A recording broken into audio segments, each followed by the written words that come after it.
It's that time of year again where we're going to do our GoPro review. This time it's of the GoPro Hero 9. It did come out in September 2020, so it's been a little while since the release, but we decided to wait because there were 3 really big firmware updates that we wanted to come out before we reviewed this camera.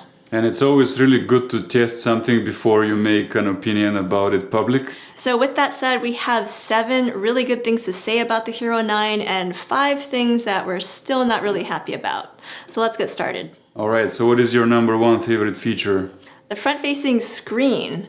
Now you might think that it sounds really gimmicky. I know that you did at first. You weren't super psyched about having a front-facing screen, but when you have one, and especially with a small camera like the GoPro, it really helps with composing your shots. I do agree. I find myself looking at it all the time to compose, and I cannot imagine not having it anymore after having it just for a few months on this version for the first time. The next feature that we really like is the image quality altogether, and this one can now get to 5K, which we don't so much use. It really doesn't fit into our TV screen or computer screen or anywhere else for that matter. But with that said, GoPro continues having the best image quality out of any action camera, and we are all about image quality, so it is our action camera of choice. In fact, this GoPro is the one with the highest resolution, so you can now shoot, I think, 20 megapixel photos, which is, double the size of the previous versions. So along with that 5K video, you also get bigger photo size.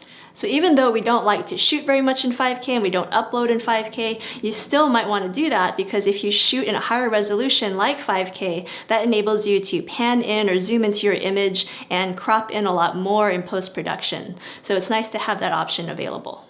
The next really good feature which we like is the horizon leveling. I think that feature is actually underrated. When you look at older model GoPro, the worst thing about it was that sometimes when you try to hold it steady, it goes like this a lot. And just because your hand jitters. And the new algorithm with horizon leveling eliminates that motion and makes your footage so much more stable. In fact, there's also an enhancement of horizon leveling called Horizon Lock, but you only get that when you're using the Max Lens mod, and we have a separate video talking all about that mod if you want to learn more about it. And that is another feature which we cannot do without it anymore. After trying it, it makes your footage look so much more smooth and professional. And it saves you a lot of time in post-production. The next really great thing about the Hero 9 is that they finally gave you back the ability to take out or replace the front lens filter. This is something that they took away in the Hero 8, and I think that's the only model where they did this. But now you can replace that filter if you scratch it or break it, which is very easy to do, and you can also replace it with ND filters or polarizing filters. This is also a really good example of GoPro listening to feedback and going back on a bad choice previously, and they are now correcting that. We like to see that. The next really good thing about this GoPro is they overall improved the media mode, and one of the things it does well now is that it gives you audio levels for the first time ever. You can put on the mode and then you see an indicator going back and forth. And that's really key because so many times we have wasted so much footage due to a microphone failure and you don't have that feedback until you take it to your computer. Now we actually know, and it's a really good thing. The sound is actually quite usable at this point just with the media mode alone, and they give you a really dense foam for the wind protection that you can put around the media mode now, and it is quite good at stopping wind. We are out here where I knew it would be quite a bit windier, so hopefully this is a good test for those media mod microphones on the Hero 9 and the Hero 8. Hero 9 is the front-facing microphone is activated, and the Hero 9 also does have a foam windscreen, which gives it a degree of protection against the wind. Oh, here's a really strong gust. All right. It is worth noting that you do have to buy an entirely different media mod for the Hero 9. The older media mod only works with the Hero 8. The next great thing about the Hero 9 is that it comes with Hypersmooth 3.0, which is the very best version of in-camera stabilization that GoPro has ever had. So Hypersmooth first debuted with the Hero 7, and it's just been getting better and better with each release. And in fact, you can enhance that Hypersmooth if you use the Max Lens mod, and that gives you even better stabilization. And that's crazy because it was already so good, we couldn't imagine it could get any better, but it did, and now it's just rock solid. It's amazing. It's so good. You really don't need a gimbal anymore. Indeed, and that is by far the best stability in the industry right now. Nothing can actually get as stable as GoPro footage. So I mentioned this a couple times before, but there is a new mod. It's the Max Lens mod, and that debuted along with that Hero 9. But if you use the Max Lens mod, you get the widest and most stable footage out of your GoPro at an additional cost. It really is beautiful for capturing your environment, and we have another review all about that mod, so you can check that out in our channel. And now for the not so good. Right, the first thing to talk about is the fact that you have to replace a lot of your older accessories. Not every accessory, but anything that is form-fitting, because this GoPro is also the largest GoPro that they've ever made, and it also comes with a brand new battery. So you have to get all new batteries and new cages and even new lens filters if you're using them previously. So it's an extra expense along with getting a new GoPro. The next thing that we don't like so much is that even though they did improve some of the problems like freeze-ups and so on, they still remain. You still get often when your GoPro won't start, it will freeze, it will stop recording, and you have to restart it. Luckily, we do know a trick now when you hold the record and the power button in the same time and you wait like 10 seconds and it will usually restart. So we no longer have to take out the battery and undo the whole rig, but it fails quite often still. Along those lines, there was another feature that they messed up and they were supposed to have fixed with the firmware updates, but they kind of didn't, and that is a laggy touchscreen. I think this is the worst touchscreen we've ever seen on a GoPro. Like, you tap on it several times and it often still will not respond to you. And again, that was supposed to have been fixed in I think the first firmware update, and it maybe got slightly better, but it's still pretty bad. It really needs some work. They also introduced a problem with this GoPro, which didn't exist in any other that we know of, and that is when you're turning towards the sun, at least a bit, and this giant blue blob appears and it covers like the core of what you're shooting, like the big center of it, and it is pretty much unusable, that footage from then on. So they really should have used better glass or something, I don't know. There could be a workaround perhaps to change that glass, but we don't know of a glass that we can use currently. And perhaps if it's sunny out, you can use an ND filter instead of the original glass and it will solve it. But by default, you get a nasty blue blob on your footage going towards the sun. The next thing is that even though the GoPro has overall higher resolution, it is still really terrible at shooting in low lighting. Like, I don't think there's been any improvement in that sense. Like, once the sun goes down, the GoPro is pretty much unusable in low lighting. The only way to get around that is to use an external light, and the GoPro does have a light mod that you can buy, or there are many different light mods on the market you can get, and that enables you to shoot in darker situations. Yeah, that is disappointing because they did make a new sensor supposedly for this GoPro, and yet that did not see any improvement, and that's really the main thing that needs improvement on their sensors. And some of the rivals do have better low light capabilities, so we really need that addressed in future GoPros, unfortunately not this one.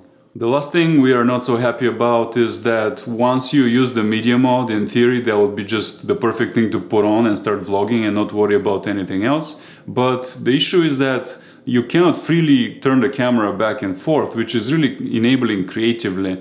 And you lose your ability to have a stereo mic.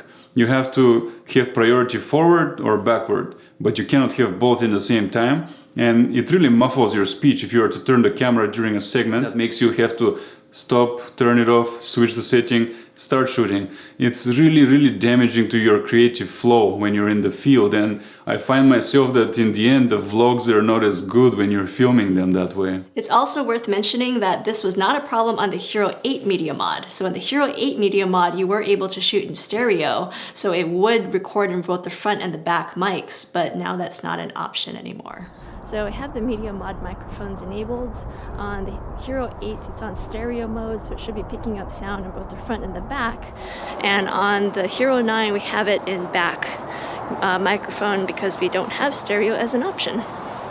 So I flip the camera forwards, this is what it sounds like with the Media Mod microphones facing forward. Obviously not very fair for the Hero 9 right now because we have it on back mic priority, but I will switch it over to front mic in a second. But on the Hero 8, should be able to hear me pretty well since it is on stereo mode. So that limitation is the #1 reason we have to use external microphones and cannot use the GoPro Media Mod in its compact form that is much easier to carry around. So it is a hassle. With that said, there are some really great external microphones on the market. We've done quite a few videos about some of them and have more to come. So check the links in the description below to more of those microphones. So for all of the bad things about GoPro, and you guys might have seen some of our other videos talking about many of the cons about using GoPro, we still use it today. Not only do we still use it, it's our favorite camera and the #1 camera that we do use. And the reason for that is it's still the best at filming yourself and your environment as you're doing things. That's really what it's good for. It's also just the smallest vlogging camera on the market. I know it's not really pitched as a vlogging camera, but you can totally use it for vlogging. We have a whole channel where it's like mostly done with GoPro cameras. And so yeah, if you want a super small compact action camera that you can also use for vlogging, I still think GoPro is the very best option on the market right now. That's right. It is really creatively enabling whatever you do. It doesn't have to be extreme sport. It can be as simple as telling a story about your day, how you leave your house, how you get into your car, how you drive, how you get there, and film yourself talking, running, walking, skiing, anything you want to do with a GoPro you can. And there's no camera out there that allows you to do that better than this. And it's also among the cheaper cameras. It's actually worth saying that this GoPro Hero 9 is the most expensive GoPro ever, but it's still under $500. So for under $500, you can get a really solid action camera that you can use to film, everyday things in your life. And so that is totally worth it. Another important thing to say is there's a big line of thought about people using large cameras for vlogging, and they like to blur the background and they like to grade and all that stuff. We actually don't like to do that because we like to vlog and experience beautiful places and environments. And when you are to blur the background and zoom in on your face, you lose your chance to show your environment. And I guess that's a difference of style, but that is our style, and for that there is no better camera. You could say that we're more of like photojournalists. We want to present things as they were. We don't care to do a lot of creative renditions or make something look like it wasn't. We want to show you exactly how things were in the locations that we were at. So with all that said, the last question is, should you upgrade to the Hero 9?